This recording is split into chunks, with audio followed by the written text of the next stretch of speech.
बिस्मिल्लाहिर्रहमानिर्रहीम। रोज़ Excel show के साथ एज़ यूजुअल नौरीन और हसन बेग हाज़िर। आज हम जिस टॉपिक पे बात करने जा रहे हैं वो बुनियादी तौर पे खुशहाल पाकिस्तान की मंजिल क्या है, पाकिस्तान खुशहाल कैसे हो सकता है, पाकिस्तान की खुशहाली के लिए पाकिस्तान और पाकिस्तानियों को क्या करना है। हम ये ज़ाती तौर पे समझते हैं, बुनियादी तौर पे हम चूँकि इंसान हैं और उसके बाद मुसलमान हैं और उसके बाद पाकिस्तानी हैं, तो ये सारी हमारी पहचानें हैं और इसी पहचान को अगर आगे लेके चलें और अगर इंसान की इंसानियत का ख्याल रखें और मुसलमान होने का एहसास करें, अपनी वैल्यूज़ का मुसलमान होने के नाते ख्याल रखें और पाकिस्तानी होने के नाते आईन पाकिस्तान पे अमल शुरू कर दें और मईशत को ठीक करना शुरू करें। अगर हम अपनी रिस्पॉन्सिबिलिटीज़ को लें, अगर हम इस समत में चल पड़े, अगर हमारा निज़ाम सियासत ठीक हो जाए, निज़ाम मईशत ठीक हो जाएगा और लेकिन उसके लिए शर्त यह है कि हम सारे बेसिकली रिस्पॉन्सिबिलिटी का सबूत दें। हमें सबको अपनी अपनी रिस्पॉन्सिबिलिटी का एहसास होना चाहिए, क्योंकि खुशहाली क्या होती है? खुशहाली तो बुनियादी तौर पे मासूम बच्चों के खिलते हुए चेहरे होते हैं। खुशहाली क्या होती है? खुशहाली तो एक कौम के उभरते हुए नौजवान जो हर फील्ड में अपना अपना नाम बना रहे होते हैं, वर्ल्ड में जहाँ जाएं तो पाकिस्तानियों का नाम होना चाहिए। पाकिस्तान एक खुशहाल, रिस्पॉन्सिबल, एक अच्छा ऐसा मुल्क जिसमें ह्यूमन राइट्स से लेकर जो भी उनके फंडामेंटल राइट्स हैं वो ऑब्ज़र्व हो रहे हों, वो उनके मिल रहे हों। कोई गरीब गुर्बत की वजह से अपने बच्चों को ज़िबा ना कर रहा हो, कोई बंदा रोज़गार ना होने की वजह से ख़ुदकुशी ना कर रहा हो, और पाकिस्तान खुशहाल हो सकता है। हमारा ये ईमान है। 76 सालों में हमने सच्ची बात ये है कि जो रिस्पॉन्सिबिलिटी हमें शो करनी चाहिए थी as a nation, as a कौम, वो मेरे ख्याल है हम उस तरह कर नहीं सके। थोड़े थोड़े पैचेस आते रहे, कुछ बुरे कुछ भले, लेकिन वो कहते हैं कि इट्स नेवर टू लेट। हम ये समझते हैं कि पाकिस्तान आज भी खुशहाल हो सकता है। पाकिस्तान आज भी अगर एज़ ऑन टुडे हम ये काम शुरू करें और हुकूमत एहसास करे और हमारे इदारे एहसास करें और हम सारे एज़ ए कौम, पाकिस्तानी कौम के तौर पे एहसास करें, तो हम बहुत तरक्की कर सकते हैं। और खुशहाल पाकिस्तान, ये सच्ची बात ये है कि 10-15 साल की बात है, 10-15 साल में पाकिस्तान इतना खुशहाल हो सकता है कि एशियन टाइगर बन सकता है। जैसे चाइना ने तरक्की की, आप लोगों को मैं बताता चलूँ कि 1989 में शाओ जिनपिंग जब आए तो उन्होंने आके पहली रिफॉर्म्स शुरू की और अपने माजी से कट के जो उनका सिस्टम था, टोटली सेंट्रलाइज सिस्टम था, उसको थोड़ा सा उन्होंने ओपन किया और आज चाइना दुनिया का दूसरा बड़ा खुशहाल मुल्क है और उन्होंने आलमोस्ट कोई 80 करोड़ लोगों को गुर्बत की लकीर से ऊपर लेके आए हैं। ये यानी यही 20-25-30 सालों की बात है। तो हम समझते हैं पाकिस्तान इतना रिसोर्सफुल मुल्क है, इतने अच्छे लोग हैं, एनर्जेटिक लोग हैं, और सबसे बड़ी बात यह है कि हमारे लोग जो हैं कोई आलमोस्ट 60-65% तो हमारे नौजवान नस्ल है, जो बहुत बड़ा सरमाया है। तो हम समझते हैं कि इतनी बड़ी आबादी बग़ैर किसी सिस्टम के वैसे भी नहीं रह सकती। हमारी खुशहाली ही हमारी मंजिल है, इसके अलावा हमारे पास कोई सलूशन नहीं है, कोई हल नहीं है। तो मैंने, मेरा ख्याल है कि नौरीन बड़ी शकील किस्म की बातें भी कर दी। नहीं, आपने बड़ी मुनासिब बातें की और मेरा ख्याल है हर पाकिस्तान के दिल की आवाज़ आपने बात की और आपने बुनियादी नुकात की तरफ तो आइडेंटिफाई कर दिया कि खुशहाली आएगी कैसे और हमें इंडिकेशन कहाँ से होगी। एग्जैक्टली। मेरा अपना ये ख्याल है कि 3-4 चीज़ें जो है ना, एक ट्रायंगल है जिसमें एक होती है मार्केट स्पेस, एक होती है गवर्नेंस की और एक तरफ होती है सोसाइटी। बिल्कुल ठीक। अच्छा, उस सोसाइटी में अगर वो इंक्लूसिव होगी, क्योंकि आपने वो बात की ना कि अदारे वो हो जाएं जो है अकाउंटेबल हो जाएं जी, और रिस्पॉन्सिबल हूँ, हर कोई अपनी अपनी जाए। रिस्पॉन्सिबिलिटी मुझे लगता है अदारों पे भी ना, अदारे किसी भी जगह पर हो, वो मार्केट का हो, हाँ वो गवर्नमेंट का हो, तो या फिर वो फैमिली का हो या कम्युनिटी का हो, इंडिविजुअल जब तक रिस्पॉन्सिबिलिटी नहीं ना लेता तो तब तक ना अदारे अकाउंटेबल होंगे, ना रिस्पॉन्सिबल होंगे, ना ही मार्केट जो है ना रिस्पॉन्सिबल होगी, ना ही वो जो है ना एफिशिएंटली सोचेगी। तो ये सारा आता है असल में ना, अगर आप इस माशरे में किसी भी अफराज होते हैं ना, किसी भी माशरे की वो कुव्वत होते हैं। नहीं, सही बात है। उस कुव्वत को अगर आप इनोवेशन की तरफ लेके जाना है चाहे, हाँ। अगर उसको आपको चैनलाइज उस एनर्जी को करना, बिल्कुल। अच्छा इसमें सिर्फ वो नहीं है कि अगर 60% हमारा यूथ है तो यूथ ही सिर्फ इसकी एनर्जी वो लोग भी हैं जो एक्सपीरियंस्ड है। बिल्कुल, इसमें कोई शक नहीं है। हम लोगों ने जहाँ पे इसमें रगड़े खाए हैं, तो एक तरफ गाइड करने के लिए जिन्होंने इस सिस्टम को देखते हुए इसमें जो गलतियां देखी हैं, हमने की हैं, और उससे हम बता सकते हैं कि ये वाला चीज जो है ना ये मुनासिब नहीं रहेगा और ये वाला करोगे तो ज्यादा टक्कर नहीं लगेगी। जी, तो मेरा ये ख्याल है कि कह रही हैं। तो ये मैं असल में जब इस टॉपिक पे सोच रहा था, सच्ची बात है मैंने तैयारी नहीं की, लेकिन मैं ऐसे सोचता हुआ आ रहा था कि बात क्या करनी है, खुशहाल पाकिस्तान की मंजिल को कैसे हासिल करना है। सच्ची बात ये है कि मेरी वो, जैसे मैंने इंट्रो में भी कहा, तो 3 जहतें जो है ना मुझे नज़र आई कि पहले तो देखें कहीं पे रूए ज़मीन पे जहाँ पे भी रह रहे हैं हम भी उसी का हिस्सा हैं, तो हम बेसिकली इंसान हैं। हाँ। इंसान का मतलब ये है कि हमारी इंसानी कदरें जो है ना वो बेसिक हैं, उनको हमने वो करना है। पहले तो उस लेवल पे सोचना है। दूसरे नंबर पे ये है कि हम मुसलमान हैं, मुसलमान होने के नाते जो है ना हम सलामती, खुशहाली और हमारे जो है ना कोई हमसाए हमसे तंग ना हो, हमारे जो है ना साथ रहने वाले लोग जो है ना उनका हम ख्याल रखें। तीसरे नंबर पे ये है कि हम चूँकि पाकिस्तानी हैं, हम 1947 ऑनवर्ड हमारी पहचान सिर्फ एक है और वो ये है कि हम पाकिस्तानी हैं। पाकिस्तानी हैं तो फिर पाकिस्तानी होने के नाते हमें बहुत सारे काम करने थे। मैं ये समझता हूँ कि देखें हम शुरू से ही पाकिस्तान को 2-3 जो निज़ाम हैं उनको ठीक करना था। नंबर 1 ये है कि सियासी निज़ाम को ठीक करना था, नंबर 2 ये है कि मुआशी निज़ाम को ठीक करना था, और तीसरे और सबसे इम्पॉर्टेंट बात ये थी कि हमने मुआशरती निज़ाम को ठीक रखना था। आपस में कोहियन, प्यार, मोहब्बत, वो जो आप हमेशा एम्पैथी और सिंपैथी की वो उनकी बात करती हैं, तो वो बेसिकली पैथी वो उस हवाले से हमें कुछ बहुत सारे मुआशरे में काम करना था। मुझे ऐसा लगा असल में हमने ना माशरे से ही ये इंस्टीट्यूशंस निकलते हैं। तो जब तक हम माशरे से सियासत निकलेगी, माशरे से ही बिजनेस निकलेगा, माशरे से ही जो है ना अदारे बनेंगे जो कि हुकूमती अदारे भी होंगे। बिल्कुल। लेकिन जब आपकी इंसानी कदरें ख़त्म हो जाती हैं ना, और इंसानी कदरें जो है ना वो सबसे पहले उसमें आपको इंडिविजुअल के तौर पर आपको कैसा इंसान होना चाहिए। बिल्कुल। आपको एक दूसरे की तरफ एक दूसरे की रिस्पेक्ट होनी चाहिए, एक दूसरे की तरफ टॉलरेंस नहीं, मैं क्यों हम बर्दाश्त करें, हम एक दूसरे को एक्सेप्ट करना, कबूल करना। इंटरनेशनल ह्यूमन राइट्स है यूनाइटेड नेशन का, उसमें बड़ी चीजें इंश्योर की गई। हज्जतुल विदा जो है ना वो पूरे का पूरा डिक्लेरेशन है। तो यानी आपको अपने माल से ज्यादा दूसरे के माल के ऊपर नजर नहीं रखनी चाहिए। अच्छा, दूसरा ये है कि हमें सुस्ती और काहिली की तरफ भी नहीं जाना। हमने ये देखना है कि जो हमें अल्लाह ने जो नेमतें सेहत दी है, जिंदगी दी है, और उसके साथ मुझे पैशन दिया है, उस पैशन को मैंने देखना है कि मुझे सिर्फ ये नहीं कि पैसा कमाना है, उस पैशन से मैं माशरे में किस तरह कंट्रीब्यूट कर सकती हूँ। बिल्कुल सही है। जब मैं वो कंट्रीब्यूट करने की तरफ जाती हूँ ना, खुद ब खुद उसके साथ आसानियां आती हैं, आनी शुरू हो जाती हैं। बिल्कुल सही है। अच्छा, इसमें कदर जो है ना झूठ को से हमें परे हटना था। हमने जो है वो मियाना रवि में जाना था। बिल्कुल ठीक हमने है। दिखावे से हटना था। ये लेकिन हम ये सारा देख रहे, माशरत हमारी बिगड़ गई। बिल्कुल झूठ को हमने ओढ़ना बिछोड़ना बना लिया, अमानत में खयानत करना, जो जितनी खयानत करेगा हम एज ए इंसान भी हमारी बहुत सारी रिस्पॉन्सिबिलिटीज थी। एज ए मुसलमान तो और ज़्यादा आगे के एक मजहबी फरीज़ा जो है ना वो भी आ गया। लेकिन हैरान कुन बात यह है कि बीइंग पाकिस्तानी, मुझे ऐसा लगता है कि हम कोई जो ह्यूमन वैल्यूज़ हैं उनको भी कहीं पे कोई इग्नोर कर रहे होते हैं। और बीइंग मुसलमान भी, ये रमज़ान आ रहा है, ये देखें कि पाकिस्तान बजाय पाकिस्तानी मुसलमान होने के नाते चीज़ें सस्ती कर दें, चीज़ें महंगी हो जाती हैं। मुझे ऐसा लगता है कि ये कौन सा रवैया है। अच्छा, कल मैं एक बड़ी मज़े की बात है बेग साहब, कल मैं जो ना एक टेलर के पास गई, उससे मुझे कुछ बटन्स वगैरह ख़रीदने थे, तो उसने मुझे कहा मैं तो रमज़ान आ रहा है तो मैं तो ये जो स्टिचिंग है ना इसको बढ़ाने लगा हूँ। मैंने कहा तो रमज़ान आ रहा है तो दूसरे माशरों में देखो वहाँ पे तो चीज़ों की कीमतें कम हो जाती हैं। लोग कहते हैं कि गरीब से गरीब ही इसको त्यौहार को मना ले, तो तुम लोग कहते हो ताकि गरीब कपड़ा भी ना सिलवा सके।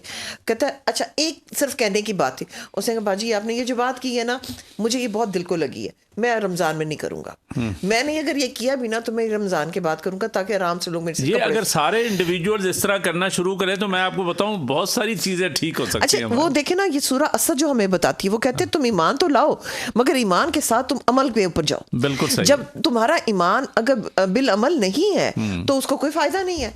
अच्छा दूसरा फिर तीसरी शर्त आ जाती है कि वो ही लोग कामयाब हैं जो कि हक की फिर सच की बात भी करते हैं, सच की वसीयत भी करते हैं और सब्र के साथ चलने की बात करते हैं, क्योंकि ओवरनाइट चेंजेस नहीं होती। आपने जैसे बात की कि 15 साल और मैं समझती हूँ कि 15 से 20 साल लगेंगे अगर हम आज जिस गड़े में है ना हम निकल सकते हैं। कौम की जो मतलब वो होती है उसमें 15-20 साल की बहुत बड़ी हैसियत नहीं है। देखिए हम 76 ईयर्स पहले गुजार बैठे हैं और उसमें हमने अच्छे बुरे हर किस्म के तजर्बे भी कर लिए हैं। लेकिन मेरा ख्याल है कि अब तो हमें सुधर जाना चाहिए। देखिए बेग साहब मुश्तरका ख्वाब देखने बहुत जरूरी है। अगर हम ये मुश्तरका ख्वाब नहीं देखेंगे और हम ये कहेंगे कि नहीं ये उसका ख्वाब है और ये मेरा ख्वाब है और मेरा ख्वाब ज्यादा मुहतरम है, तो हमें बैठ के ना एक मुश्तरका ख्वाब देखने पड़ेंगे, मुश्तरका गोल करने पड़ेंगे। उसके बाद से हमें उसके लिए बजट्स एलोकेट और बजट जो होंगे ना वो अमानत की तरह से खर्च करना है। बिल्कुल सही है, आप सही कह रही हैं। मैं समझता हूँ कि बुनियादी तौर पे देखें पाकिस्तान एज ए रियासत जो है हमारा ये फ़र्ज़ है कि हमने एक आईन पाकिस्तान जो बनाया हुआ है जो कि किसी भी मुल्क के लिए उसका आइन सबसे मुक़द्दस किताब होती है। जैसे मुसलमानों के लिए कुरान पाक हमारे लिए मुक़द्दस है मज़हब के लिहाज से, इसी लिहाज से किसी मुल्क के लिए मुल्क के सिस्टम को चलाने के लिए शहरी का जो निज़ाम है, हाँ एग्जैक्टली, जिसको सोशल कॉन्ट्रैक्ट भी कहा जाता है, बुनियादी तौर पे उसका जो है ना सोशल कॉन्ट्रैक्ट आईन पाकिस्तान का एहतराम ज़रूरी है। और आईन पाकिस्तान ने आपको पता है कि बहुत सारी चीज़ें इंश्योर की हुई हैं और मेरे जहन में सबसे पहली बात जो आती है जो बुनियादी तौर पे है पाकिस्तान का सियासी निज़ाम। पाकिस्तान का सियासी निज़ाम आइन के मुताबिक अगर चलना शुरू हो जाए, मैं आपको यकीन से कहता हूँ आपका 90% मसले सारे हल हो जाते हैं। आपका मुआशी निज़ाम ठीक होना शुरू हो जाता है क्योंकि उसमें जो आपके यानी पूरा सिस्टम दिया गया है, कैसे रिप्रेजेंटेशन होगी, कैसे निज़ाम चलेगा, कैसे यानी इलेक्शंस होंगे, कैसे आप बेसिक ह्यूमन राइट्स देंगे, कैसे बजट्स बनेंगे, कैसे नेशनल इकोनॉमिक काउंसिल जो है आपके बजट्स अप्रूव कर रही होगी। इसमें इवन पाकिस्तान में आपको पता है कि हम यहाँ पे सबसे बड़ा एहसास महरूमी को रोते रहते हैं और वो राइटली सो, लेकिन उसमें एक आर्टिकल है जिसके मुताबिक आपको जो है ना इवन डेवलपमेंट करनी है पूरे पाकिस्तान में। अच्छा यानी ये बलूचिस्तान क्यों पीछे रह जाता है, साउथ पंजाब क्यों पीछे रह जाता है, कुछ एरियाज ऑफ सिंध क्यों पीछे रह जाते हैं, कुछ एरियाज में ज्यादा लाहौर पे ज्यादा पैसा क्यों लगता है, डेरा गाजी खान पे क्यों नहीं लगता, मतलब इस बात को राजनपुर पे क्यों नहीं लगता। मैं आपको बताऊं मुझे एक जो अच्छी बात लगी है इस वक्त पंजाब में मैंने देखा था, तो जिस तरह से मरियम नवाज ने इस वक्त कहा कि हम पाकिस्तान ये पंजाब के 297 जो हल्के हैं ना, ये हम समझेंगे 297 हमारी डिस्ट्रिक्ट्स हैं और इसको हम इक्वली जो है ना वहाँ पे इस वक्त बजट्स और सहूलियत पहुंचाएंगे। आई थिंक अगर ये हो गया, उसके लिए जरूरी था कि आपने जो है ना अगर ये हो गया लोकल गवर्नमेंट सिस्टम जो है मैं कहती वो भी लेके आना था, वो लेके आना चाहिए। अब देखिए अभी तो शुरू है ना, था नहीं, अभी है, अभी लेके आए। हाँ ठीक है, क्योंकि ये वाला अभी तो शुरू है ना, बिल्कुल तो गवर्नमेंट मेन गवर्नमेंट बन गई है तो आप लोकल गवर्नमेंट सिस्टम को सीधा करना चाहिए, क्योंकि नॉर्मली ये एमपीए एमएनए जो है ना ये इग्नोर कर देते हैं और सारी चीजें वहां रह जाती हैं। हालांकि वही सिस्टम है जिसने इंश्योर करना है आपकी पॉलिटिकल सिस्टम को भी, आपके डेवलपमेंट सिस्टम को भी, आपकी तरक्की को भी इंश्योर करना था, वो वहां पे लोकल गवर्नमेंट सिस्टम में। मैंने इस सिलसिले में अपने मियां से बात करी थी, मैंने कहा कि इलेक्शन के बाद एज ए शहरी मेरा और आपका फर्ज खत्म तो नहीं हो गया, सही, अब हमारा काम शुरू हुआ है। इसलिए कि ये जो हम लोकल गवर्नमेंट की बात कर रहे हैं जिन्होंने लेके आना है, अगर हम उनको खुला छोड़ देंगे तो वो नहीं लेके आएंगे। बिल्कुल सही है। मुझे जो है ना अपने एमपीए और एमएनए दोनों के साथ राब्ते में रहना और उसको बताते रहना कि तूने इस हफ्ते में क्या काम किया मुझे बता, तूने लोकल गवर्नमेंट के ऊपर बात हुई है कि नहीं हुई है, जो मेरे गली मोहल्ले के ऊपर से जो तुमने करना था, तुमने लॉ में जो चेंज लेके आनी थी उसके लिए कोई ड्राफ्ट किया कि नहीं, तुझे मेरी मदद की जरूरत है मैं कर देती हूँ। तो अनफॉर्चुनेटली हम भी जो ना एपैथी में चले जाते हैं कि मैनू की यानी सानू की, वो सानू की साडा की है, नहीं सानू की, वो इस वजह से कि जब आप एम्पैथी होती है कि आप कहते हैं नहीं ये होना जरूरी है, क्योंकि सोशली इक्वली अगर हम नहीं ग्रो करेंगे तो राजनपुर पीछे रह जाएगा। बिल्कुल सही। तो मैं ये कहूँ नहीं मैं तो लाहौर में बैठी मैनू की, मैंने तो सारा कुछ मिलता है ना। लेकिन अगर मैं ये कहूँ कि नहीं, जो मैं जाती हूँ राजनपुर में, उसमें भी उसी तरह की फैसिलिटी होनी चाहिए जो कि लाहौर में है, तो उसके लिए मैं जाके, क्योंकि मेरा एक्सेस है पंजाब असेंबली तक, मेरा एक्सेस है नेशनल असेंबली। वही आपने बिल्कुल सही बात की है, जैसे आप हस्बैंड की बात कर रही हैं, हम सबका ये फर्ज है कि बुनियादी तौर पे हम चुप करके क्यों बैठे, लेकिन उसके लिए एक चीज़ ज़रूरी है सोफिया, वो ये है कि बुनियादी तौर पे जब तक हमारी सिविल लिबर्टीज़ जो है वो इंश्योर नहीं होंगी, क्योंकि मैं जब बात करता हूं तो मुझे ये डर लगता है कि मुझे कोई पकड़ ना ले, मेरा ख्याल है कि उसको इंश्योर करना बड़ा ज़रूरी है। बात सुने बेग साहब, मैंने तो बड़ा सारी जिंदगी ना फियरलेसनेस में गुजारी है और अभी मुझे डर नहीं लगता। कोशिश यही की है, लेकिन सच्ची बात मुझे अल्लाह के सिवा ना, मुझे अल्लाह के सिवा डर ही नहीं लगता किसी से। क्या हो जाएगा, जो मेरी रात कब्र में उससे पहले तो है ही नहीं, और जो मेरी नसीब में तकलीफ है वो तो आनी है। अच्छा मैं आपको बताती हूँ, आप जितना बहादुर भी तो कोई होना चाहिए ना। कुछ लोग सुने ना, मैं आपसे ये कह रही हूँ कि ये वाला काम करने का ये है। मैं अभी पिछले दिनों, क्योंकि मैं ये सोच रही थी, तो मैं गई हूँ अपनी एक पुरानी ऑर्गेनाइजेशन जहाँ पे मैंने कहा कि मुझे कार्ड बनवा के दें, क्योंकि मैंने अब बैठ के ना, जब सेशन हुआ करेगा तो मैंने सेशन जाके देखना करना है, और सेशन जाके जब मैं देखूंगी तो मुझे एजेंडा पता चल जाएगा, और मेरे जो फ्रेंड्स वहां पर होंगे उनके थ्रू मैंने कहना एजेंडा में ये बात क्यों नहीं आई है, और ये वाली डिस्कशन ऐसे क्यों हुई है, और उस डिस्कशन को फिर मुझे लेके, जैसे मैं और आप यहाँ बैठे हम उसके ऊपर बात करें। यानी मैं पॉलिटिक्स से हट के ना, ये लोगों के लिए अब पॉलिटिक्स हम करें, लोगों की बात करें, ये वाला छोड़ दें पावर पॉलिटिक्स। भाई मुझे तो ना उस जगह पे बैठना है, ना मुझे किसी पार्टी को बनवाने की बात है।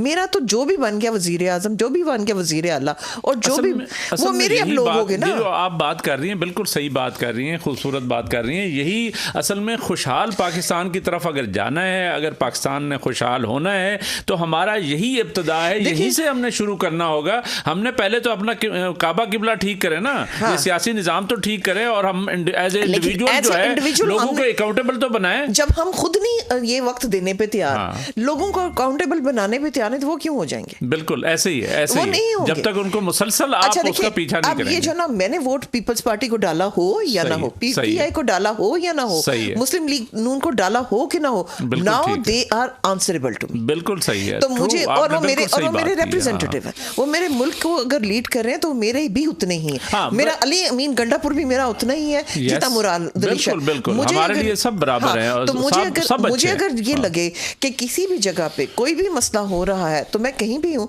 मैं वहां तक इतना हो सकूं कि मैं जाके कहूँ कि नहीं, मुझे उनसे बात करनी है। नहीं एग्जैक्टली, मैं ये कहता हूँ कि देखें, हमारे लिए सबसे बड़ी मिसाल तो जाहिर है वही कंट्रीज़ हैं, वही कौमें हैं जो खुशहाल हुई और कैसे हुई, कैसे मंजिल पाई। मेरे लिए सबसे ज़्यादा जो सच्ची बात है, खुशहाल मुल्क जैसे स्वीडन है, नॉर्वे है, यानी और पॉलिटिकली स्पीकिंग अमेरिका है, या यूरोपियन कंट्रीज़ बाकी हैं, ऑस्ट्रेलिया है, चाइना है, ये सारे वो कंट्रीज़ हैं जिन्होंने कोई ना कोई अपना पॉलिटिकल सिस्टम जो है वो बड़ा अच्छा रखा है। उन्होंने कहीं ना कहीं लोगों को अकाउंटेबल भी ठहराया है। देखिए अमेरिका की जो 250 पौने 300 साल यानी वो है टोटल लाइफ है अमेरिका की, एज है, उसको अगर आप 1789 से आज तक देखें तो वहाँ पे देखें 2 पार्टी सिस्टम जो है ना काम करता रहा है, और हम तो इधर पता नहीं रोज़ कोई नए तजर्बे करते रहते हैं, लेकिन उस 2 पार्टी पॉलिटिकल सिस्टम ने वो बार बार, जब आप लोगों के पास हर 4 साल बाद जा रहे हैं तो आप ऑटोमेटिकली आपकी ततीर हो रही है, आप जो है ना बेहतर हो रहे हैं। मैं ये समझता हूँ कि पाकिस्तान के लिए ये सबक है कि पाकिस्तानी जो कौम है वो इस बात को सीख ले कि हमने इंश्योर करना है कि हर 5 साल बाद कौम के पास जो भी हमारा सिस्टम है हमें जाना है, और उस पॉलिटिकल सिस्टम को इंश्योर करना है कि हमारे रिप्रेजेंटेटिव बार बार अगर उस प्रोसेस से गुजरेंगे तो ऑटोमेटिकली, आज अगर फ़र्ज़ किया मैंने कोई काम नहीं किया, डिलीवर नहीं किया, इस मुल्क की खुशहाली में कोई किरदार अदा नहीं किया, तो कल मेरा लोग जो है ना मुझे आउट कर देंगे और परसों कोई और आ जाएगा। खुशहाल पाकिस्तान के लिए ना, जैसे आपने कहा इकोनॉमी सियासत की बात है, सियासत अपनी जगह पर, अकाउंटेबिलिटी जैसे मैंने कहा वो हमें नजर रखने की जरूरत है। एग्जैक्टली। दूसरा हमें एक और चीज करने की जरूरत है, जो खुशहाली तब आएगी जब हम अपने जो हमारे फ्राइज है ना सिटीजन के तौर पर वो हम पूरे करें। आप अगर जो सैलरीड पर्सन है तो हमें तो डिडक्शन एट सोर्स होगी, सही है, ठीक है, और सर्टेन परसेंटेज, और हमारे पास जीएसटी लग जाएगा। मगर वो लोग जो कि मिलियनर्स हैं और जो उनके बिजनेस में है, और या फिर जो भी जिस तरह बड़े लैंडलॉर्ड्स हैं, तो उनके ऊपर से जो छूटें हैं वो छूटें खत्म होनी चाहिए। सही। ये ना हो कि जो लोग खुद बैठे हैं और वो अपने आप को कहता है अन्ना वनडे रियोड़ियां मुड़ के अपने ना, तो वो अपने आप को ही वो जो ना वो छूटें देते किए जा रहे हैं। जब मैं और आप वहां पे नहीं होंगे ना वॉच करने के लिए, तो वो ये हो जाएगा। मैं आपको एक वाकया 98 का बताती हूँ। राजा बशारत उस वक्त जो लॉ मिनिस्टर थे, राना सनाउल्लाह जो है वो भी उन्हीं के पार्टी का हिस्सा थे। किस ईयर की बात कर रही हैं? 98 और पंजाब असेंबली की। और तो उस वक्त जो है ना मैं मॉनिटर कर थी पंजाब असेंबली को, और हम चाह रहे थे रिजर्व सीट्स के लिए। अच्छा। और मैं और मेरे एक और कलीग वहां पे बैठे थे। तो राजा अच्छा उस वक्त हम जब वॉच कर रहे थे ना, तो वहां पे मामू कांजरा का एक आया कि वहां पे डिग्री कॉलेज लॉ औरतों के लिए बनना। उन्होंने हाउस ने कहा हमें नहीं बनने देना। अच्छा, मुझे तो क्योंकि हम तो वुमेन इश्यूज पे बात कर रहे थे, मैं उसके बाद जब रिसर्च हुई ना तो उसमें मैं राना सलाउल्लाह के पास चली गई। मैंने कहा ये क्या किया आप लोगों ने? मैंने कहा हमें तो बड़ा अफसोस हुआ, और हम तो ऊपर बैठे हैं और हमने ये सारा रिकॉर्ड कर लिया, और हम जाके तो अब आपकी कॉन्स्टिट्यूएंसीज में ये वाली चीजें लेके जाएंगे कि आप औरतों के लिए करें। उन्होंने कहा नहीं आप फिक्र ना करें मैडम, नेक्स्ट टाइम इंशाल्लाह देखिएगा आप जो आपकी रेजोल्यूशन आई है इसमें औरतों के खिलाफ कोई बात करके नहीं जाएगा।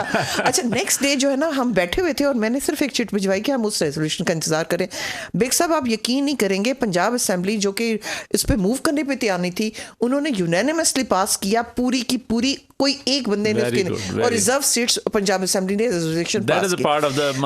आपने जो अपनी रिस्पांसिबिलिटी का पावर ऑफ अ सिटीजन।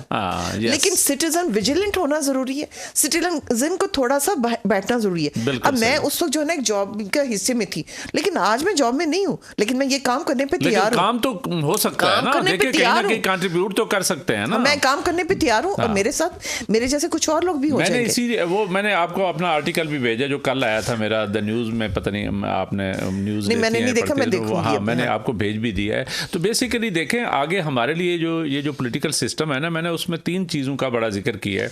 वो ये है कि उसका सब्जेक्ट था बम्पी रोड अहेड। बेसिकली जो आगे गवर्नमेंट काम करने जा रही है उसके लिए बड़ी मुश्किलात हैं, क्योंकि पॉलिटिकल सिस्टम भी कहीं ना कहीं कोई सिचुएशन जो है ना ऐसी हो गई है कि उसको भी ठीक करना, और उसके साथ साथ सोसाइटी को ठीक करना, कोहियन पैदा करना, और साथ साथ इकानमी को और सिक्योरिटी इश्यूज़ को, इन सब को वो डिस्कस किया है कि ये कैसे होगा। ये बहुत बड़े चैलेंजेस हैं। यानी पाकिस्तान को, जैसे आप इंडिविजुअल सिटीजन्स की बात कर रही हैं कि उनके क्या मतलब है, उनको करना क्या चाहिए इस पाकिस्तान की खुशहाली के लिए, इसी तरीके से मेरे जहन में ये 2-3 चीज़ें थी कि बुनियादी तौर पे इसको हम अगर ठीक करना शुरू करें और कोई 10-15-20 साल का लॉन्ग टर्म प्लान करें, जिसमें जो है ना हम सारे स्टिक कर ले। एग्जैक्टली। और हम ये कहें कि रिगार्डलेस कि कौन हुकूमत में आएगा, इस प्लान से नहीं हमने चार्टर ऑफ इकोनॉमी जो है ना वो बड़ी जरूरी है, वो मस्ट है, क्योंकि लोग जो है ना बड़े तंग आ चुके हैं। सच्ची बात है, गुर्बत इतनी फैल चुकी है लोगों को। चार्टर ऑफ इकोनॉमी के ऊपर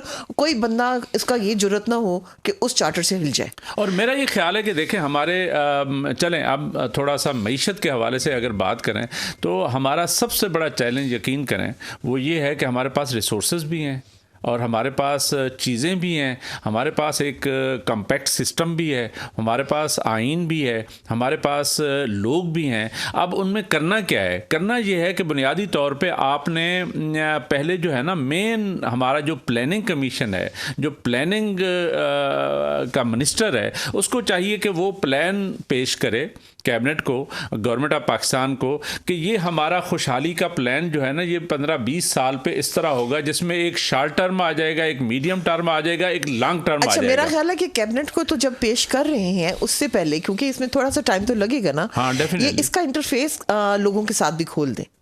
अगर ये इनकी वेबसाइट है, फीडबैक क्या सजेशंस लेनी चाहिए। फीडबैक तो बात की बात है ना कि आपने कोई ड्राफ्ट दिया तो फीडबैक लेते हैं। लेकिन जैसे आप जैसे लोग हैं, बहुत सारे और लोग हैं जो इसी मुल्क में बहुत माशाल्लाह से अच्छे दिमाग हैं, तो आप वहाँ पर इंटरफेस रखें कंप्यूटर के, वो जो वेबसाइट्स के हैं, और उसमें इनसे कहें कि आप सजेस्ट करें, और उसके बाद से बिफोर फाइनलाइजिंग और बिफोर इवन ड्राफ्टिंग वो जब वो सजेशंस आ जाती हैं, एक लार्जर कंसल्टेशन करके उसके बाद से फाइनल ड्राफ्ट कर ले। थोड़ा सा प्रोसेस लेंथी हो जाएगा मगर इट विल नहीं कोई फर्क नहीं पड़ता। मैं आपको बताऊं, हमारी वही बात जो पहले से हम बात कर रहे हैं कि कौमों की जिंदगी में जो है ना 10, 15, 20 साल कोई हैसियत नहीं रखते। मैं समझता हूं कि देखें, सबसे पहले जो हम बात कर रहे थे कि पॉलिटिकल रिकंसिलिएशन करें ताकि ये जो पोलराइजेशन हुई, ये जो फ्रेगमेंटेशन हुई है, ये खत्म हो। सबसे पहले तो ये करना चाहिए ताकि ये शोर हंगामा, ये सारी चीजें खत्म करें। मंडेला हमें बहुत अच्छी चीज बता चुके हैं, जो ट्रुथ एंड रिकंसिलिएशन, और गलतियां सबसे हुई हैं। कोई ये ना कहे कि वो हर बंदा एज ए कौम जो है ना हमसे बहुत हुई है और इंडिविजुअल्स से भी हुई है। आप सही कह रही हैं। हाँ, तो ये कोई ना कहे कि मैं जो ना होलियर देन दाऊ। बिल्कुल बिल्कुल, यहाँ पे कोई होली काऊ नहीं है, कोई भी नहीं है, और अपनी गलती मान लेने वाला बड़ा होता है। और जो ये कहता है ना कि नहीं मैं ना मानूं, और जो ज्यादा इन्फ्लुएंशियल है इदारे, उनको ज्यादा बड़ा रोल प्ले करने की जरूरत है। मेरा ये ख्याल है मैग्नेनिमिटी इसी में है। एग्जैक्टली, कि अगर मेरे से कोई गलती हो गई है ना तो मैं उसको मान लूं। सबसे पहला काम ये है कि हम अपनी जो रिकंसिलिएशन है ना, आपको देखिए अल्लाह के पास भी जब हम जाते हैं ना तो, और हमारे लिए सानिया कब आती है? बिल्कुल ठीक, उस वक्त आती है जब हम इस्तग़फ़ार करते हैं। सही, इस्तग़फ़ार करके फिर हम कहते हैं कि अब मैं अपनी खुलूस से, नियत से और अपनी पूरी एनर्जी से उस काम की तरफ जाऊंगा जिसमें कि मेरा कोई जो ना, मैं तेरे रास्ते से ना हटूं। रास्ते से हटना क्या ना है, ये है ना कि अपने जाती मफाद को ऊपर ले आना, अपने लिए हवस को ऊपर लेके आना, और लोगों का इस्तेहसाल करना, और किसी भी तरीके से, वो जिस्मानी भी हो सकता है, वो फाइनेंशियल भी हो सकता है, वो पॉलिटिकल भी हो सकता है, तो ये किसी किस्म का भी इस्तेहसाल नहीं करना। तो यहाँ पे ये जो ट्रुथ एंड रिकंसिलिएशन जो है ना, ये वो बड़ा इंपॉर्टेंट है। सबसे पहला पहले मान ले जी, क्योंकि डिनाइल में रहेंगे तो गलती दोहराएंगे। स्टेट ऑफ डिनाइल जो है ना वो बिल्कुल गलत है। मैं समझता हूं कि उससे कोई मसला हल होने वाला नहीं है। सारे एक्टर्स, पॉलिटिकल पार्टीज, पॉलिटिशियंस और ब्यूरोक्रेट्स और इवन जजेस, और इवन जो देखे ना वो जो भुट्टो का रेफरेंस के ऊपर से वहां पे क्या आ रहा है? वहां पे यही आ रहा है ना कि फांसी जो हुई थी वो गलत हुई थी। नहीं, नंबर 1 ये है कि आपको अपना पॉलिटिकल सिस्टम और रिकंसिलिएशन और वो जो यानी पूरा मुआशरे को इकट्ठा करना है और लोगों को कंसेंसस पैदा करना है, वो ज़रूरी है। और फिर चले वो जो प्लानिंग की हम बात कर रहे थे, फिर आप कोई 15-20 साल का एक प्लान लेके आए, और प्लान में आपने 2-3 चीज़ें जो है ना बड़ी इंपॉर्टेंट हैं। नंबर 1 ये है कि सबसे पहला प्लान ये होना चाहिए कि हमने डेट रिटायरमेंट कैसे करनी है, हमने लोन से कैसे जान छुड़ानी है। हमारा सबसे बड़ा प्रॉब्लम इस वक्त जो है ना वो लोन है, जिसकी वजह से हम फंसे रहते हैं। इसमें सबसे बड़ी बात जो है ना, मैं और ये मुझे ऐसी कोई अजीब भी नहीं बात है, रिसोर्सेज के अंदर रह के खर्च करना। ये मुझे मेरे क्लास फेलो है, उन्होंने भेजा कि किसी भी जगह पे ना, इंडिविजुअल से लेके इंस्टीट्यूशन तक, सही, आपकी 100 रुपये तनख्वाह है ना, तो 50 रुपये आपके जाने चाहिए बेसिक नीड्स में, 30% आपका जाना चाहिए आपके वांट्स के ऊपर, और 20% आपका जाना चाहिए सेविंग्स पर। हम क्या करते हैं, हम 80% लगाते हैं वांट्स पर, और 10% और फिर हम लगाएंगे 30% नीड्स पर। सही, उसमें 10 हमने कहीं से लोन लिया है, और फिर हमारे पास सेविंग नेगेटिव में होगी, है ही नहीं। तो इस वजह से जो हमारे अपने पैटर्न्स है ना, ये भी बात में अपने मियां से कर रही थी, तो उन्होंने मुझे कहा तुम जो ना 19वीं सदी की बात कर रहे हैं। नहीं, 19वीं सदी की बात नहीं है। देखें, बेसिक्स हैं बुनियादी तौर पे। जब भी आप कहीं पे प्लानिंग करते हैं तो आपको करना क्या है कि आपने प्रायोरिटाइज करनी है चीज़ें। हम उसी तरफ जा रहे थे कि इस पाकिस्तान को यानी खुशहाल बनाने के लिए सबसे पहला जो हमारा विशियस सर्कल ऑफ पॉवर्टी में फंसे हुए हैं और लोन डेट में फंसे हुए हैं विशियस सर्कल में, उससे निकलने के लिए, उस शैतानी चक्कर से निकलने के लिए सबसे पहले तो हमने प्रायोरिटाइज करना है कि हमने इस डेट से, इस लोन से, इस कर्जे से जान कैसे छुड़ानी है। और उस कर्जे से जान छुड़ाने के लिए, जैसे आपने बिल्कुल सही पॉइंट आउट किया, कि पहले तो हमें अपने चीज़ों को, वांट्स और नीड्स और उन चीज़ों को रैशनलाइज करना है। जब तक रैशनलाइज नहीं करेंगे उस वक्त तक आपको पता नहीं चलेगा आपने किधर से क्या करना है। और ट्रांसपेरेंट कर दीजिए। एग्जैक्टली। और वो जो लोन आप ले रहे हैं, देखिए लोन मैं लेता हूँ मीजल्स के लिए, हेल्थ के लिए, और उसको यूज मैं कर लेता हूँ कि रीपेमेंट ऑफ लोन्स के लिए, तो वो बड़ी ज्यादती वाली बात है। जब तक हम इंडस्ट्री के लिए वो नहीं करेंगे उस वक्त तक आपका कोई फायदा नहीं होने वाला। और उस लोन को, लोन यानी ऐसे तो पे नहीं हो सकता। मैं आपको बताऊं कि मैंने एक ज़माने में एक सिटी कार जो है वो फाइनेंस करवाई थी बैंक से, तो बैंक से जब वो करवा ली, मुझे बाहर मेरी पोस्टिंग हो गई लीबिया, तो मैंने मेरे कोई 3 लाख मैं जी ब्रेक लेनी है। हाँ, ब्रेक चलें मैं नाजरीन सोफिया जो है ना वो कह रही है कि एक ब्रेक लेनी है हमने। हाँ। तो एक कमर्शियल ब्रेक ले लेते हैं और उसके बाद हाजिर होते हैं।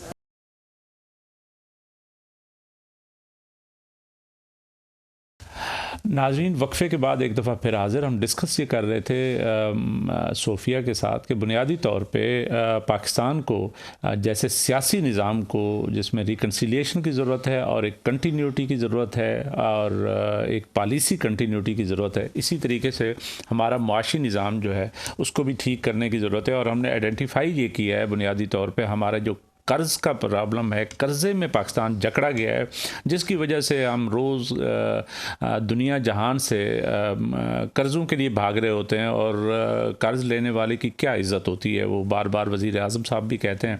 हकीकत बात यह है कि यहाँ पे अजीब सा पाकिस्तान में निज़ाम है कि यहाँ पे आप लोगों को शायद पता हो कि फ़ाइनेंस मिनिस्ट्री में वज़ारत ख़ज़ाना में एक सेल बना हुआ है जिसको डेट मैनेजमेंट सेल कहते हैं, यानी कर्ज़ को मैनेज करने के लिए एक सेल बनाया गया। और उसमें क्या हो रहा होता है, ये मैनेजमेंट वो नहीं है कि आपने रीपे करना है, रीपे सर वही करते हैं या रोल ओवर कराते रहते हैं, बजाय इसके कि वो डेट रिटायरमेंट की तरफ जाए, लोन को ख़त्म करे। वो ये सोचता रहता है सेल के कैसे लोन लेना है, बारोइंग प्लान कैसे बनाना है, स्ट्रेटजी क्या होगी। ये बड़ी शर्मनाक बात है हमारी एज ए कौम। इस तरीके से पाकिस्तान खुशहाल नहीं हो सकता। चले वही बात हम कर रहे थे कि देखिए मैं तो सिंपल ये समझती हूँ कि किसी भी चीज़ को, किसी भी इशू पे ऊपर एक बैठ के सोचने का अमल तब शुरू होगा जब हम एक दूसरे के ऊपर जो है ना वो भरोसा करेंगे। बिल्कुल सही है। अच्छा, भरोसा करने के लिए ज़रूरी ये है कि बेग साहब मैं आपकी इज्जत करूँ। बिल्कुल सही। अगर मैं आपको गंदे गंदे नाम दूंगी, आपके साथ बदतमीजी से बोलूंगी, तो वहीं पे कुछ नहीं हो सकता। अच्छा, दूसरा पोस्चर जो है ना, आपने बात भी करनी है ना, आपने दुश्मन से और सख्त से सख्त भी बात करनी है। मुझे मैं स्टूडेंट हूँ डॉक्टर आरिफा सैयदा की। अच्छा। और उनके साथ मैंने काम भी किया। ठीक है। तो उन्होंने मुझे कहा था कि सोफिया देखो, सच बोलना जो है ना वो बहुत अच्छी बात है, लेकिन सच ऐसे नहीं बोलते कि अगले को चुभे। 60 लफ्ज हो सकते हैं एक ही बात को कहने के। तो तुम्हारा लफ्ज जो है ना पोलाइटेस्ट होना चाहिए। सही है। तुम्हारी टोन जो है ना वो थ्रेटनिंग नहीं होनी चाहिए, और तुम्हें ये वाला नहीं लगना चाहिए कि तुम अगले को गंदा करने के लिए, बुरा कहने के लिए करियो। बल्कि वो शेख सादी की तो आपको पता है एक हिकायत है जिसमें उन्होंने, हिकायत आपको पता है वो विजडम की बातें हैं, वो आखिर पे मॉरल देता है। तो एक उसकी हिकायत है जिसके आखिर पे उसने ये लिखा कि दरोगे मसलहत आमेज बे आज रास्ती शर अंगेज, यानी वो झूठ जिसमें मसलहत पोशीदा है उस शर से, उस सच से बेहतर है जैसे शर पैदा हो। नहीं, मैं तो झूठ की भी नहीं करूंगी प्रमोशन में, ये कहूंगी उससे बेहतर खामोश रहे। ठीक है। मसलहत के तहत अगर कहीं पर आपको खामोश रहना पड़ता है ना तो खामोश रह लीजिए, कोई फर्क नहीं पड़ गया, आप छोटे नहीं हो जाएंगे। लेकिन आप जो है ना जब भी किसी से मुंह खोले ना, बिल्कुल, तो आपकी तरबियत जो है ना अच्छी नजर आनी, बिल्कुल सही, आपके मुंह खोलते ये ना नजर आना चाहिए। तो एग्जैक्टली हम बात वो कर रहे थे कि बुनियादी तौर पे हमने प्लान आउट करना था, प्लानिंग करनी है ना, प्लानिंग करनी है ना, वहां से हमने शुरू करना था कि जी हमने ये कर्ज से जान कैसे छुड़ानी है, इन इदारों से, इनकी कंडीशनैलिटीज से कैसे जान छुड़ानी है। मैं आपसे कह रही हूँ कि इस मुल्क में बहुत बड़े बड़े दिमाग मौजूद हैं, बिल्कुल, और उन दिमागों का आपस में बैठना जरूरी है। लेकिन बैठने से पहले जो ना उस बैठने का तरीका बिल्कुल सही है। एक तमीज के साथ बैठ जाएंगे ना तो एक दूसरे की बात सुन लेंगे। तो वही कंसेंसस जब तक नहीं होगा, चार्टर ऑफ इकोनॉमी की जो बार बार हम बात करते रहते हैं, मेरा ये ख्याल है कि देखें प्लानिंग में एक काम, जब ये एक यानी डेट मैनेजमेंट सेल जो है, अगर वो बजाय डेट बारोइंग के लिए कोई प्लान्स बनाए और स्ट्रेटजीज बनाए, उसको चाहिए कि वो डेट रिटायरमेंट का सोचे कि डेट को ख़त्म कैसे करना है, इस काम से जान छुड़ानी है। उसके लिए ज़रूरी ये है कि पाकिस्तान को 2-3 चीज़ों पे काम करना है। मैं बुनियादी तौर पे समझता हूँ, नंबर 1, पाकिस्तान को सबसे पहला काम जो करना चाहिए वो ये है कि यहाँ की सिक्योरिटी सिचुएशन, हमारी जो सिक्योरिटी एस्टेब्लिशमेंट है, उसको, हमारी मुल्क की सिक्योरिटी को ठीक करना है। सिक्योरिटी किस लिए ज़रूरी है कि जब तक उस सिक्योरिटी यानी फाइनेंशियल सिक्योरिटी और फिजिकल सिक्योरिटी दोनों, जब तक ये दोनों ठीक नहीं होगी, कोई इन्वेस्टर आपके पास नहीं आएगा। कोई बंदा आप यहाँ पे इन्वेस्टमेंट, कोई कंपनी करने को तैयार नहीं है। बल्कि आपने देखा होगा पिछले दिनों बहुत सारी जो फॉरेन कंपनीज थी वो यहाँ से पैक करके जा रही हैं। तो पाकिस्तान को अगर खुशहाल करना है तो सबसे पहली इब्तदा ये है कि आपको आपको सिक्योरिटी प्लान बनाना है, और फाइनेंशियल सिक्योरिटी भी, इन्वेस्टर सिक्योरिटी भी और फिजिकल सिक्योरिटी भी, ताकि ये इस चीज़ से जान छुड़ाएं। नंबर टू आपको ये करना है कि आपने एक, जैसे हमारे स्पेशल इकोनॉमिक जोन्स बने हुए हैं, कोई इंडस्ट्रियल क्लस्टर्स बनाने हैं। और इंडस्ट्रियल क्लस्टर्स बनाने का क्या मतलब है कि आपने बुनियादी तौर पे इंसेंटिवाइज करना है इन्वेस्टर्स को, जो आके इन्वेस्ट करेंगे, वहाँ पे इंडस्ट्री लगाएंगे जहाँ से एम्प्लॉयमेंट पैदा होगी और जहाँ से आपकी कंपेटिटिव गुड्स होंगी, आपके एक्सपोर्ट्स बढ़ेंगे। इसमें जो इकोनॉमिक इंडस्ट्रियल जोन्स भी लगे ना, आपने कोशिश ये करनी है कि टेक्नोलॉजी ट्रांसफर की तरफ जाए। एग्जैक्टली, ये ना हो कि लोग यहाँ से लेके और कैपिटल फिर यहाँ से उड़ जाए। मैं आपको बताऊं कि पाकिस्तान में अगर आपका जो साथ हमारा कैपिटल ह्यूमन कैपिटल है, yes. वो अगर वो वहाँ पर इनोवेशन आ जाएगी, स्किल आ जाएगी, एजुकेशन आ जाएगी। ये स्किल डेवलपमेंट बड़ा जरूरी है। मैं उस तरफ ही आ रहा था। बुनियादी तौर पे आपने इंडस्ट्री करनी है तो उसके लिए एक स्किल डेवलपमेंट प्रोग्राम चलाने हैं। हमारा ई कॉमर्स बढ़ेगा, हमारी एक्सपोर्ट्स बढ़नी है। देखें, जब तक आपके अपने रिसोर्सेज नहीं होंगे उस वक्त तक तो आप कर्ज वापस नहीं कर सकते। हम कह ये रहे हैं कि आपने एक यानी वो इन्वेस्टर फ्रेंडली माहौल पैदा करना है, सिक्योरिटी देनी है। नंबर 2 आपने इंडस्ट्रियल क्लस्टर्स पैदा करने हैं, और नंबर 3 ये है कि आपने नौजवानों को जो है ना स्किल देनी है। सबसे ज़्यादा आजकल जो पोटेंशियल है वो आईटी का पोटेंशियल बहुत ज़्यादा है। मैं समझता हूँ कि उस फील्ड में गवर्नमेंट को शायद एहसास है कि उस फील्ड में आगे लेके आना चाहिए। और तीसरा ये है कि हमारी सबसे जो बैकबोन है वो हमारी ज़राअत है, हमारी एग्रीकल्चर है। ज़राअत में फार्मर्स को और हमारे जो लोग हैं उनको इंसेंटिवाइज करने की ज़रूरत है, उनको ज़्यादा इंसेंटिव्स देने की ज़रूरत है, और सब्सिडी देनी पड़ती है तो सब्सिडी दें। और कोई ये हमारे दूर दराज के इलाके हैं, मैं आपको बताऊं ज़मीनें बंजर पड़ी हुई हैं, वहाँ पे आप सोलर ट्यूबवेल दे दें तो वहाँ से तो वो आबाद होनी शुरू हो जाएंगी।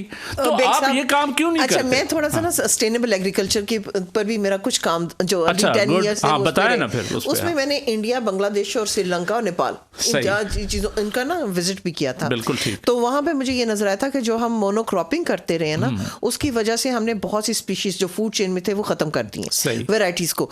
बांग्लादेश ने और इंडिया ने उसको रिवाइज किया। जब आपकी आपकी फूड चेन का जो बेस है ना वो बढ़ जाती है ना, तो आपके यहाँ भूख खत्म हो जाती है। लेकिन अगर आप एक मोनोक्रॉपिंग पर होंगे ना और ऊपर हमला आ गया किसी भी उसका पेस्ट का आ गया, तो आप सारे के सारा नुकसान में जा सकते हैं। तो इस वजह से आपको जो है ना मोनोक्रॉपिंग की बजाय आपको मिक्स क्रॉपिंग की तरफ जाना है। और उसमें हाइब्रिड जो है ना, नहीं हाइब्रिड नहीं इसको कहते हैं। हाइब्रिड के ऊपर जो आपको पानी ज्यादा पड़ जाएगा। अगर आप ज्वार उगाएंगे ना तो आपके लोगों में जो इस वक्त खून की कमी हो रही है, एनीमिया हो रहा है, वो नहीं होगा। सही। हमने वो जो चीजें खत्म की थी, हमने सारे एरिड जोन को कहते हैं कि हम पानी खींच लो और उसमें पानी डाल दो और डालो, और उसके बाद से जो लीफ आएगा उसके ऊपर कीड़ा इतना आएगा, फिर आप उसके ऊपर पेस्टिसाइड स्प्रे करेंगे।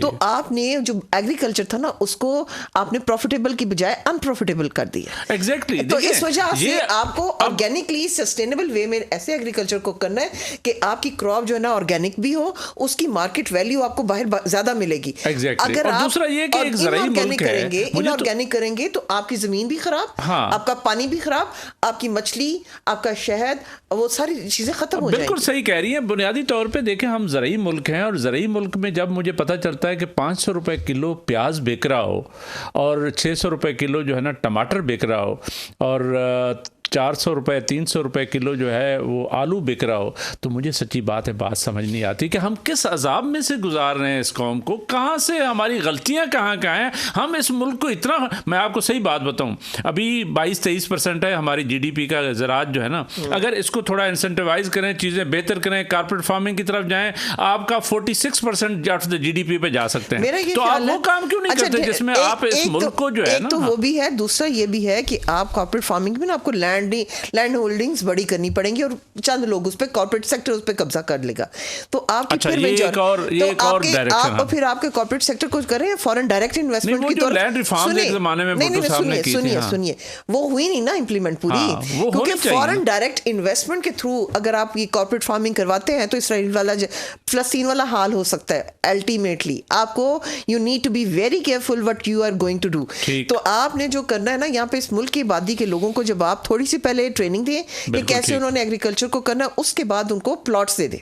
आप मतलब 10 से 12 एकड़ का भी प्लॉट अगर एक फैमिली को मिल जाता है, उसमें अपने आप को सस्टेन कर लेगी, और उसको और ट्रेनिंग के साथ अगर वो जाएंगे, थोड़ी सी उनको इन्वेस्टमेंट दे, थोड़ा सा उनको ट्रेनिंग दे, और उसके बाद से वो अपनी खुराक वहां से निकाल ले।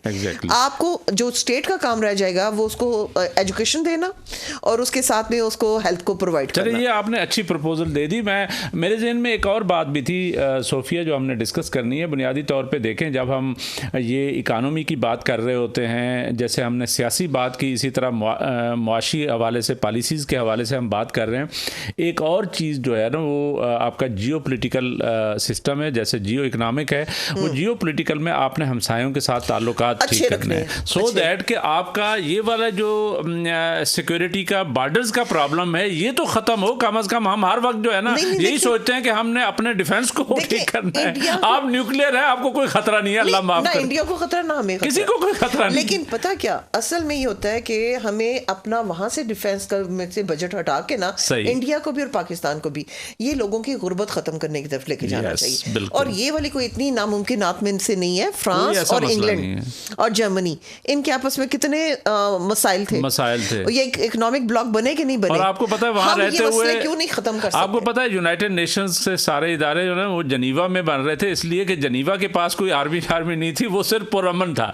तो सिर्फ अगर पुरअमन भी हो जाए, जैसे आप इंडिविजुअल सिटीजन्स की बात कर रही थी, उनकी रिस्पॉन्सिबिलिटी है। हम एज ए कौम जो है ना, पीस लविंग कौम के तौर पे भी आ सकते हैं, अगर हम थोड़ी सी अपने आप को बैठें, सोचें कि हमने कैसे फ्रेंडशिप ट्रीटी कर लें, मतलब कोई नो वार पैक्ट्स कर लें, और सिक्योरिटी एस्टेब्लिशमेंट जो है ना अपने आप को रीवैम्प कर ले। तो मेरा ख्याल है बहुत सारी चीज़ें हमारी, बहुत सारे डिफेंस बजट पे जो जा रहा है वो वेलफेयर ऑफ द पीपल पे जा सकता है। और देखिए, जो हमारे पास फौज का भी है ना, उस फौज को हम सारा टाइम मतलब दोनों साइड की फौज को उसको आप डाइवर्ट करें।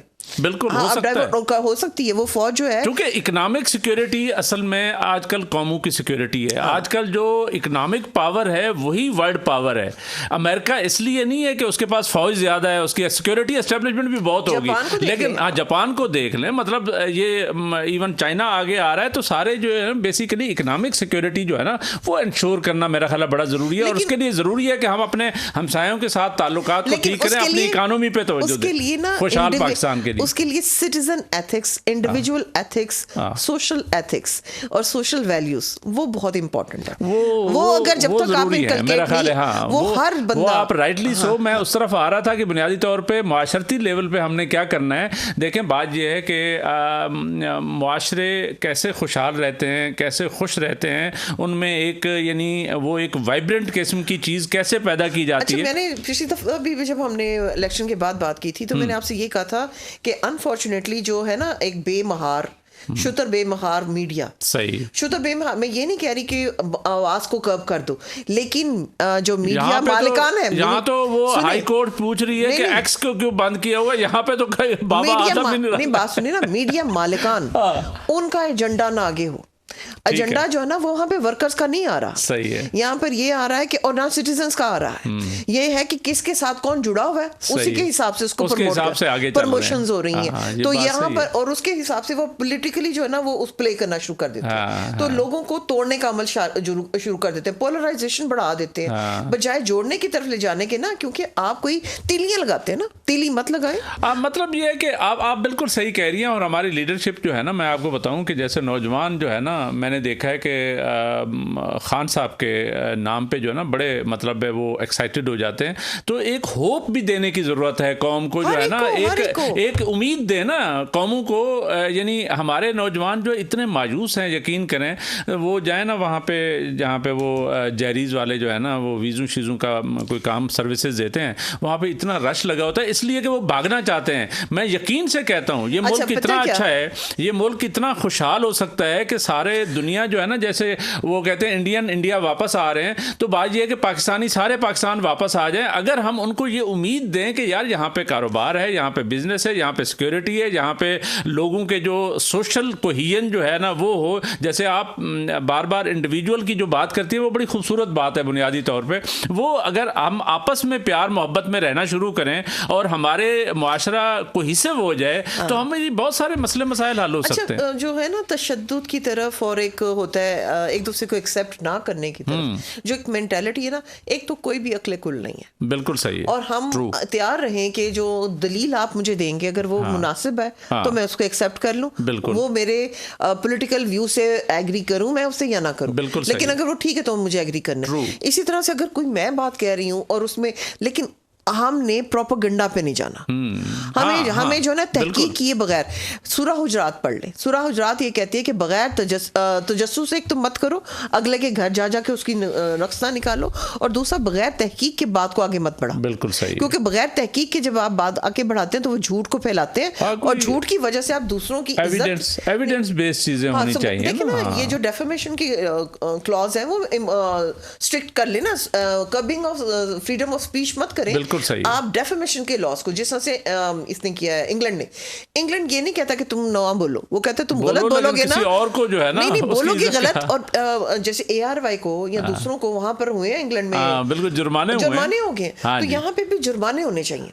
अगर आप ये वाली जो चीजें हैं ना, एक दूसरे की नफरत फैलाना बंद कर दें, बिल्कुल सही, और एक दूसरे को जोड़ने की बात करें कि हमारे में मुश्तरक कदरें क्या। भाई देखिए, जब सोसाइटीज मिलती है ना, वो तो ये भी देखती हैं कि मुसलमानों में, हिंदुओं में, क्रिश्चियंस में हमें मुश्तरक कदरें क्या है। हम आपस में बहन भाई एक दूसरे के साथ मुश्तरक कदर निकालने पे तैयार नहीं, हम एक दूसरे के खिलाफ जो ना वही एग्जैक्टली। और इसके लिए सारे मुआशरे को जो है ना, हमने यानी हमारे मजहबी लोगों से लेकर सियासी लोगों से लेकर मुआशरती उलमा जितने भी लोग हैं ना, उनको सबको मिल के बैठ के एक ये भी एक चार्टर ऑफ वो क्या कहते हैं खुशहाली जो है ना बनाना पड़ेगा। लोगों को एक उम्मीद तो दें, लोगों को मतलब है वो नौजवान है, यकीन करें वो गरीब मुंह लेके फिर रहा है कि मैंने आगे करना क्या है। ये जो आपने कहा ना खुशहाली के लिए, यहाँ पर हम रहे एक महकूम कौम की तरह से, और जो हमारे आका और हाकम रहे ना, हाकम और आका जो रहे थे ना, उनका एक ही रूल था, डिवाइड एंड रूल।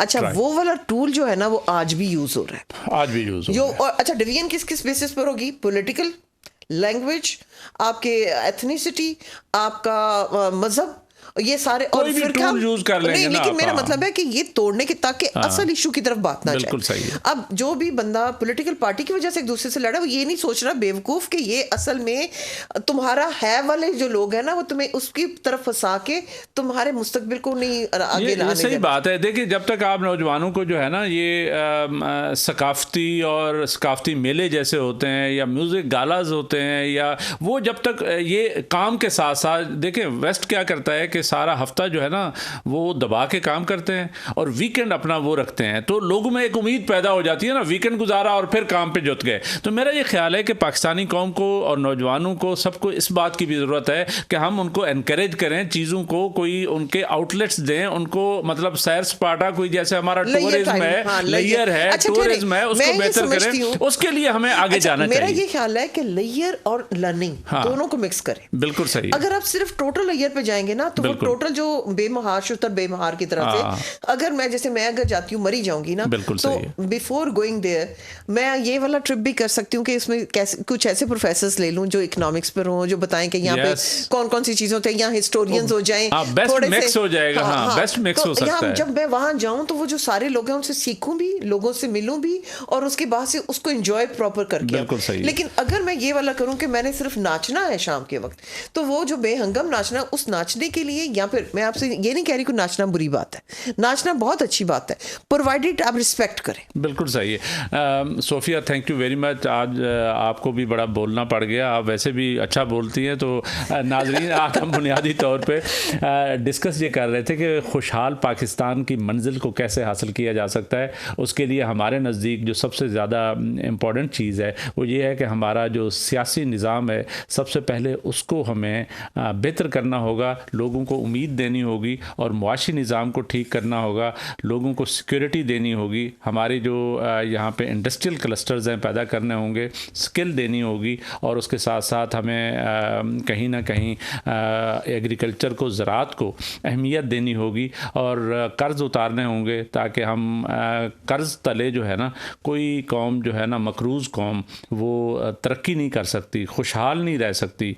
वो वही बार बार याद आ जाता है गालिब का शेर फिर कि कर्ज़ की पीते थे मैं और समझते थे कि हाँ रंग लाएगी हमारी फाका मस्ती एक दिन। ऐसा नहीं हो सकता। इसलिए हमें खुशहाल होने के लिए ज़रूरी है कर्ज़ से जान छुड़ाएं, तरक्की करें, खुश होकर रहें और इस दुआ के साथ कि पाकिस्तान और पाकिस्तानी तरक्की करें। हसन बेग को और सोफिया नौरीन को इजाज़त। अल्लाह हाफ़िज़।